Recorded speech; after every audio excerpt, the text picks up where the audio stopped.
내가 간절하게 이 지점으로 가고 싶다면 그 지점으로 가는 길에 그 불합리성을 받아들일 수밖에 없을 때가 분명히 있다는 거야. 안녕하세요. 온갖 것들에 대한 통찰을 파는 고요한 식당입니다. 하이. 오늘은 합리성? 간절함? 좀 이런 거에 대해서 얘기를 좀 해볼까 합니다.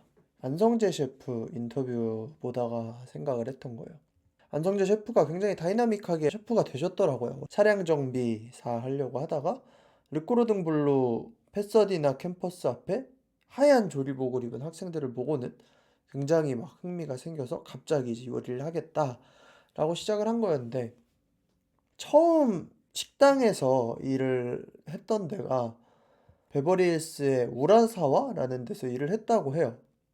오너 셰프가 미국인들은 규율을 잘 따르지 않아서 쓰고 싶지 않다 이렇게 얘기를 했대요. 그러니까 일본의 장인의 그 규율 이런 거는 우리나라도 그렇지만 그 동양권의 도제 방식이잖아요. 스승이 죽으라고 하면 정말 죽는 신용은 무조건 해야 되는 그런 부분인데, 아마 미국인들한테 뭐가 뒤셨나 봐. 그러니까 미국인 싫어 안 받아 했는데, 안성재가 나는 군인이라 규율도 잘 지킬 수 있고 한국인이고 월급도 안 줘도 된다라고 설득을 하면서 일을 했다고 하더라고요. 근데 나무위키에 보니까 우라사와는 안성재의 자세를 확인하고 몇 주 뒤에 월급을 주기 시작했다. 제일 흥미로웠던 부분이 그 부분이에요. 월급을 주지 않아도 되니까 일을 하겠다.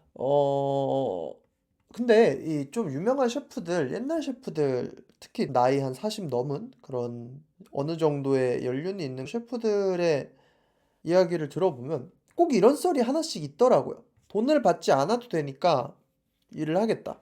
돈을 안 받아도 되니까 일을 시켜달라. 배우고 싶다.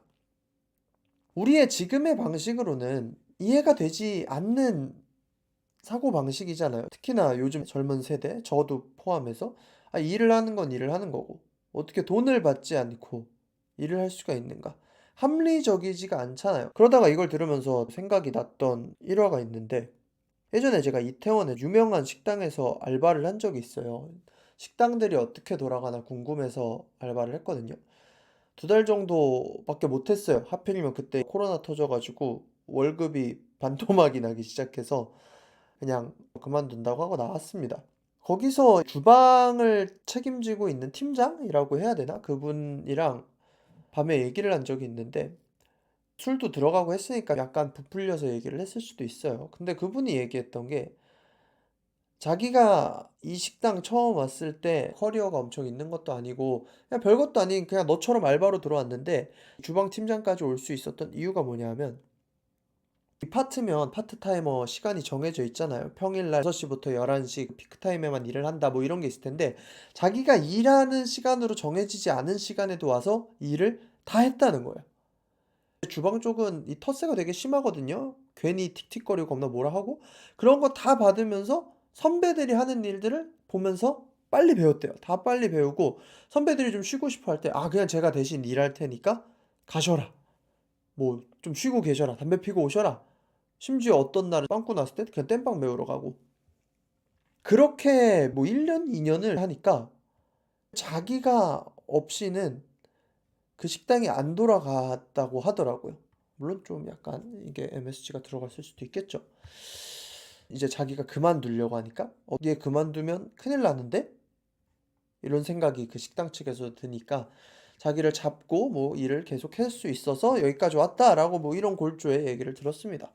그때 들었을 때도 그냥 대단하다 이 정도였죠. 왜냐면 그 얘기 들었을 때가 한 5년 전, 5년 전이네. 5년 전이니까 그냥 그렇게 열심히 살아야 되는구나라는 생각을 했는데, 뭔가 한 영역에서 성공한 사람들, 그러니까 여기서 성공은 큰 돈을 번 성공일 수도 있지만 자기의 자아를 성취한 사람들, 이런 사람들의 얘기를 들어보면 인터뷰하는 지금의 모습은 돈도 많이 벌었고 사회적으로도 성공한 그런 모습이지만, 그 사람들의 그 발자취의 간절함 그거를 보면 그 잠깐잠깐의 월급, 시급, 합리성, 공정성 이런 거를 아예 신경을 안 썼더라고요. 내가 조금 착취를 당하더라도 이걸 내가 배울 수만 있다면 상관없어. 월급 좀 못 받아도 괜찮아. 월급 안 받아도 되니까 그냥 이때 와서 일할게요.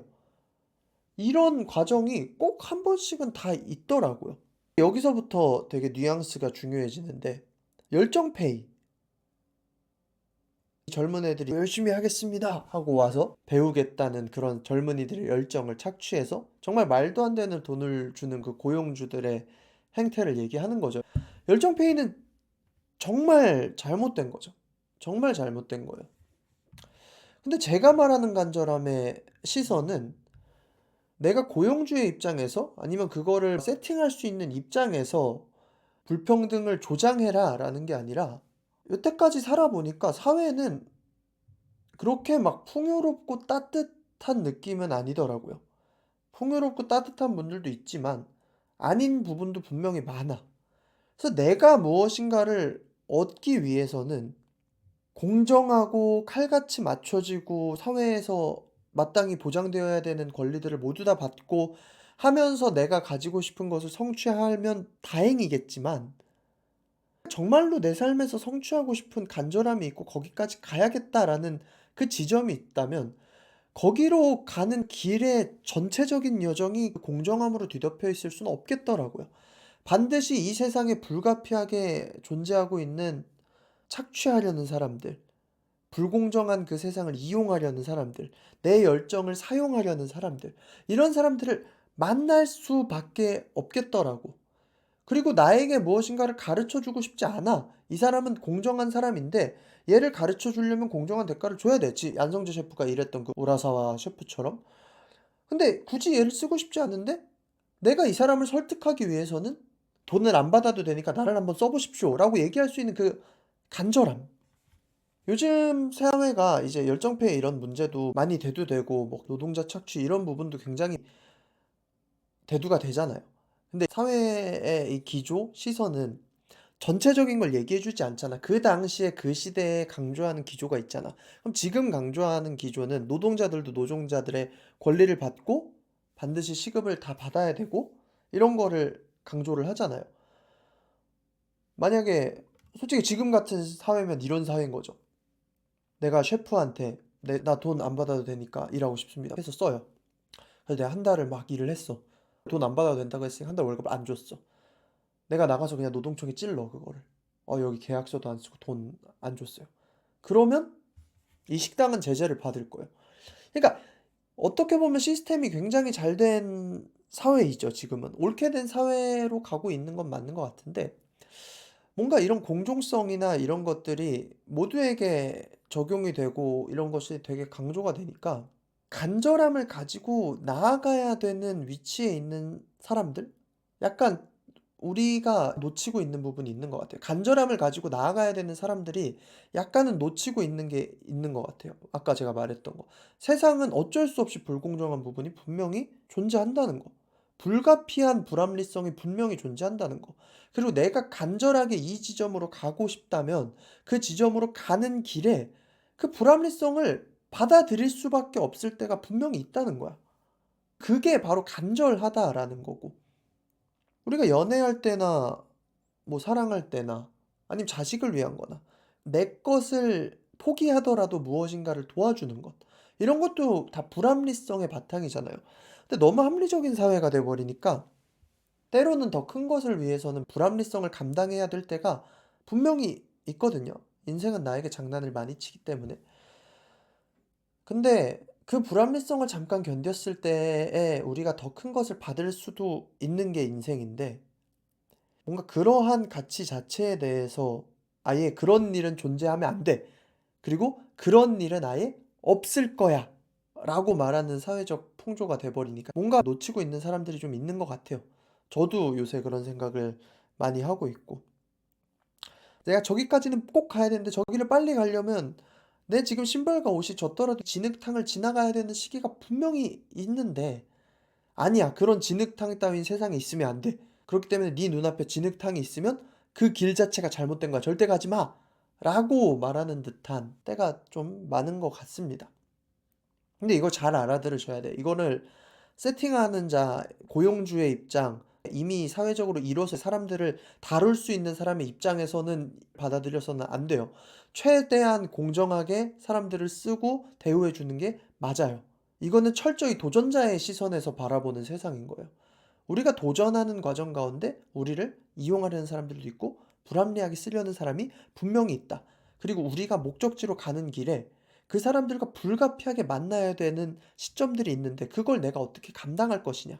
이거에 대한 문제라는 거죠. 그렇다고 뭐 몇 년을 착취당하고 그럴 건 아니에요. 본인이 진짜 너무 힘들고 아니다 싶고 죽을 것 같으면 그냥 나오면 되는 건데. 근데 이거를 이제 어디까지 감당할 수 있느냐도 본인의 능력이고 인생에서 이거는 정답이 없는 부분인 거죠. 몇 개월 이상 착취당하면 이건 인생에 도움이 안 되는 거고 몇 개월 이상 과한 노동을 하면 이거는 인생에 도움이 안 되는 거고 이런 게 다 명문화돼 있으면 좋겠지만 사실 그렇지 않잖아요. 정말 몇 년간 바보 같은 짓을 몇십 년간을 바보 같은 일을 반복하던 사람이 갑자기 꽃을 피우는 게 인생인 거고 누군가는 진짜 평생을 바보 같은 일만 하다가 죽을 수도 있는 거고 그러니까 이런 인생의 아이러니 속에서 '불합리성을 내가 받아들여야겠다.'라고 다짐할 만큼의 간절함 이런 것이 희미해지는 사회가 아닐까라는 생각을 해 봅니다. 오늘 영상은 아마 필요하신 분들한테는 생각할 거리가 될 영상이라고 생각을 합니다. 저도 간절함을 가지고 좀 살아야겠다라는 생각을 많이 했습니다. 다들 삶 속에서 화이팅 하시고 여러분들의 삶이 결국엔 제일 중요하니까 행복하고 좋은 삶이 됐으면 좋겠습니다. 지금까지 온갖 것들에 대한 통찰을 파는 고양식당이었고요. 구독과 좋아요는 영상 제작에 많은 도움이 됩니다. 그러면 빠이.